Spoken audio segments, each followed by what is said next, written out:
Le second livre de Samuel, chapitre 7.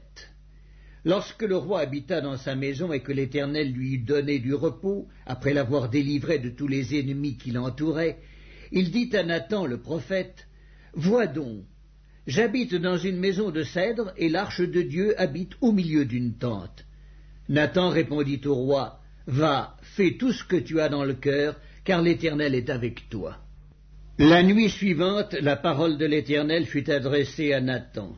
« Va dire à mon serviteur David, ainsi parle l'Éternel, est-ce toi qui me bâtirais une maison pour que j'en fasse ma demeure?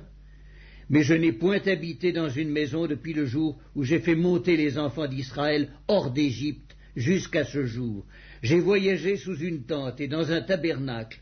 Partout où j'ai marché avec tous les enfants d'Israël, ai-je dit un mot à quelqu'une des tribus d'Israël, à qui j'avais ordonné de paître mon peuple d'Israël? Ai-je dit, pourquoi ne me bâtissez-vous pas une maison de cèdre? Maintenant tu diras à mon serviteur David, ainsi parle l'Éternel des armées, je t'ai pris au pâturage derrière les brebis pour que tu fusses chef sur mon peuple, sur Israël. J'ai été avec toi partout où tu as marché. J'ai exterminé tous tes ennemis devant toi, et j'ai rendu ton nom grand comme le nom des grands qui sont sur la terre. J'ai donné une demeure à mon peuple, à Israël, et je l'ai planté pour qu'il soit fixé et ne soit plus agité, pour que les méchants ne l'oppriment plus comme auparavant, et comme à l'époque où j'avais établi des juges sur mon peuple d'Israël. Je t'ai accordé du repos en te délivrant de tous tes ennemis, et l'Éternel t'annonce qu'il te créera une maison. Quand tes jours seront accomplis et que tu seras couché avec tes pères, j'élèverai ta postérité après toi, celui qui sera sorti de tes entrailles, et j'affermirai son règne. Ce sera lui qui bâtira une maison à mon nom, et j'affermirai pour toujours le trône de son royaume.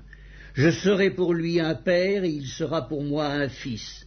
S'il fait le mal, je le châtierai avec la verge des hommes, et avec les coups des enfants des hommes. Mais ma grâce ne se retirera point de lui, comme je l'ai retiré de Saül, que j'ai rejeté devant toi. Ta maison et ton règne seront pour toujours assurés, ton trône sera pour toujours affermi. » Nathan rapporta à David toutes ces paroles et toute cette vision.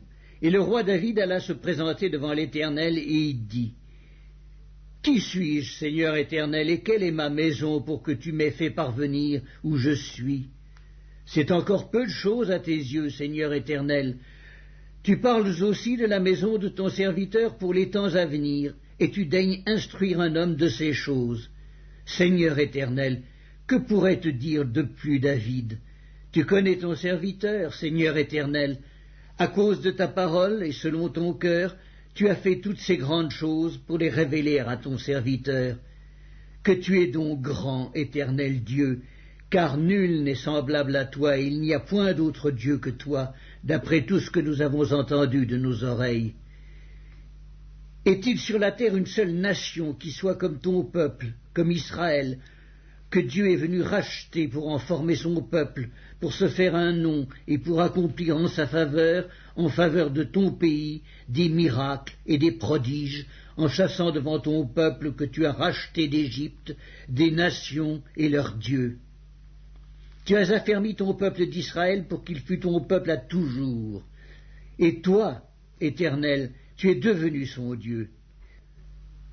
Maintenant, Éternel Dieu, fais subsister jusque dans l'éternité la parole que tu as prononcée sur ton serviteur et sur sa maison, et agis selon ta parole. Que ton nom soit à jamais glorifié, et que l'on dise « L'Éternel des armées est le Dieu d'Israël », et que la maison de ton serviteur David soit affermie devant toi. Car toi-même, Éternel des armées, Dieu d'Israël, tu t'es révélé à ton serviteur en disant « Je te fonderai une maison ». C'est pourquoi ton serviteur a pris courage pour t'adresser cette prière.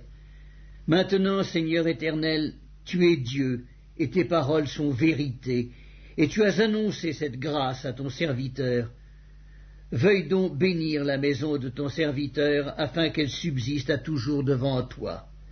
Car c'est toi, Seigneur éternel, qui as parlé, et par ta bénédiction, la maison de ton serviteur sera bénie éternellement.